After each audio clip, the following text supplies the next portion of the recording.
পরিসংখ্যান মতে ৬,২১৪ দিন তারেক রহমান নির্বাসিত ছিলেন। লন্ডন থেকে তিনি রাজনীতিকে নিয়ন্ত্রণ করছেন। এই যে 18 বছর ৬,০০০ দিন পরে আসলেন, এই কৃতিত্ব কার? আপনাকে যদি প্রশ্ন করা হয়, এই যে তারেক রহমান দেশে আসলেন এতদিন পর, এই কৃতিত্বটা আপনি কাকে দিবেন? মানে আপনার কথা বলছি, সেটা কমেন্ট বক্সে আপনি লিখতে পারেন, আমিও সেটার আনসার দিব। আবার আপনি এটাও ভাবতে পারেন যে এটা ভাগ্য, সে ভাগ্যের গুণে এসেছে, তার দলের কোনো কৃতিত্বের কারণে আসে নাই। আর এই দুইটা যেটা ইচ্ছে আপনি কমেন্ট বক্সে লিখতে পারেন, আর আমার আনসার আমি একটু পরে দিচ্ছি। দেশে আসার পরেই দলের ভেতরে কিন্তু খুব উদ্বেল আনন্দ বিরাজ করছে। এত মানুষ গেছে, তারা রিসিভ করছে। তারেক রহমান ব্যতিক্রম কিছু অ্যাটিটিউড করেছেন, খালি পায়ে তিনি মাটিতে পা দিয়েছেন, কিছু মাটি তিনি হাতে নিয়েছেন, খুবই সুন্দর। ফ্যাক্ট হলো, দলের ভিতরে এই যে এতগুলো হত্যা হলো, নিজের দলের মানুষ, বাইরের মানুষও মেরেছে, নিজের দলেরও মেরেছে, মোট 239 জন, 239 জন ক্ষমতায় আসে নাই বিএনপি। এই দায় দায়িত্ব কে নেবে? যারা এই হত্যাগুলো করেছে তাদের অবস্থা এখন কি? তারা তো নিজের দলের হত্যাকাণ্ডগুলোরই বিচার চায় না, হাদি হত্যার বিচার চাইবে কি? অথচ সারা দেশের মানুষ চায় হাদি হত্যার বিচার হোক। তাহলে সাধারণ মানুষের সাথে বিএনপির পালস কি মিলেছে? মিলেনি। এই যে গত 17 মাসে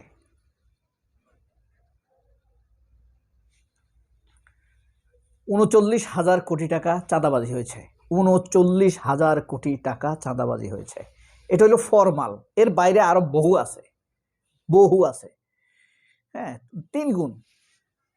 এই চাঁদাবাজির দায় কে নেবে? এখানেই তারেক রহমানের ডেবিট ক্রেডিট। এখন কি আরো খুন খারাপি বাড়বে, চাঁদাবাজি বাড়বে? একটা জিনিস কমবে, সেটা হইল আত্মকলহ, এটা কমবে। কিন্তু চাঁদাবাজি বাড়বে নাকি কমবে, এটার আশঙ্কা আছে, ভয় আছে।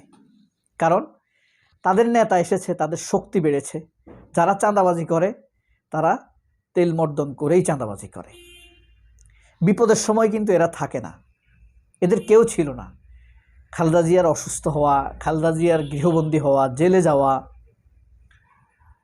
এবং তার সামনে আন্দোলনের সময় যে বালির ট্রাকের কথা বলি সেটা রাখা, বিএনপির কোনো লোক ছিল না। একটা লোক আহত হয় নাই, ওই সময়ে জেলেও যায় নাই। কিন্তু অন্য সংগঠনের নামে বলি, জামায়াতের একজন শিবিরের, একজন জামায়াতের, 2 জন লোক শহীদ হয়েছে খালেদা জিয়ার ডাকে সাড়া দিতে গিয়ে। বিএনপি কিন্তু সেই কৃতিত্ব এখনো স্বীকার করে না। এই যে তারেক রহমানের ডেবিট ক্রেডিট, হ্যাঁ, এই দেশ নিয়ে তার প্ল্যান আছে। এরকম প্ল্যান হাসিনারও ছিল। হ্যাঁ, শেষ পর্যন্ত আমরা পরিণতি দেখেছি। তো আমাদের ঘাড়ে কি চাপলো? কোটি কোটি, হাজার হাজার কোটি টাকার ঋণ, লুটপাট, গুম খুন, হত্যা, শেষ পর্যন্ত পলায়ন। কিন্তু সবচাইতে অমূল্য ক্ষতি যে হয়েছে, আমাদের জীবন থেকে 17টা বছর কেটে গিয়েছে, দুর্বিষহ 17 বছর কেটে গিয়েছে। এটা হইল মানে নির্যাস। গুম খুনের যে পরিবারগুলো থেকে হয়েছে, তারা আর তার আত্মীয় স্বজনকে ফিরে পাচ্ছে না। বরং এই যে আমান আজমি খুন হলো, মানে গোলাম আজমের ছেলে ব্রিগেডিয়ার আমান আজমি মানে গুম হলো, তারপরে আপনার ব্যারিস্টার আরমান গুম হলো, এটাকে নিয়ে তারা হাসি তামাশা করছে। আপনি বিশ্বাস করেন, হাদিকে নিয়ে, আমান আজমিকে নিয়ে এবং গুম খুন হওয়া বিষয়গুলো নিয়ে যত হাসি তামাশা এবং স্যাটায়ার করছে, ঢেকে দিতে চাইছে, এটা সব বিএনপির মিডিয়া সেল থেকে হচ্ছে। হাদিকে নিয়ে, হাদিকে ভুলিয়ে দেবার জন্য যত কিছু হচ্ছে বিএনপির মিডিয়া সেল হচ্ছে। আচ্ছা, অপরিকল্পিতভাবে, এটা আমি লিখিনি আজকের ভিডিওতে, আমি কি করব তারও বলি। তাহরিমা জান্নাত সুরভি অ্যারেস্ট হয়েছে তার বাড়ি থেকে। আমি তার অ্যারেস্টের নিন্দা জানাই, যারা অ্যারেস্ট করেছে ঘৃণা জানায়। এর ছোট একটা মেয়ে, 19, 20, 21 এরকম হইতে পারে, বা 17 বছর হইতে পারে। ও মিডিয়ার সামনে কথা বললেই তো মানুষের সাহস বেড়ে যেত। দেখেন, তাকে অ্যারেস্ট করেছে, হাদিকে মেরে ফেলেছে, এখন আর কাউকে ধরা টরা কোনো ব্যাপারই না মনে হয়, যেন কেউ কিছু বলে না। আমি তার জন্য দোয়া করি। আসলে আমরা তো চেষ্টা করছি, কত টাকা কাজ হয় জানি না। আমি তার জন্য কায় মনোবাক্যে হৃদয় থেকে দোয়া করি। আপনারা হয়তো বলবেন, এই সেই বলবেন, মেয়েটি পর্দা করে না, এই সেই। সত্য কথা তো বলে, সাহসী তো আছে। জাতির বিপদের সময় তো এই ছোট মেয়ে সামনে থেকে নেতৃত্ব দিয়েছে, তার কথায় অনেকে সাহস পেয়েছে, উদ্বেলিত হয়েছে, অনুপ্রেরণা পেয়েছে, এটা সত্য।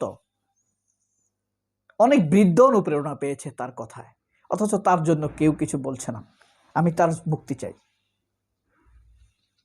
তো এই যে দেখেন, তারেক রহমান সবচাইতে একটা চমক দিতে পারতেন, এখনো পারেন, সুরভির মুক্তি চেয়ে। পারেন না? পারেন। তার পুরো নাম হলো তাহরিমা জান্নাত সুরভি। আল্লাহ তার মনোবল অটুট রাখুক। যতটুকু হ্যাম্পার্ড হয়েছে, আল্লাহ তাকে আরো কয়েক গুণ পুষিয়ে দেখ।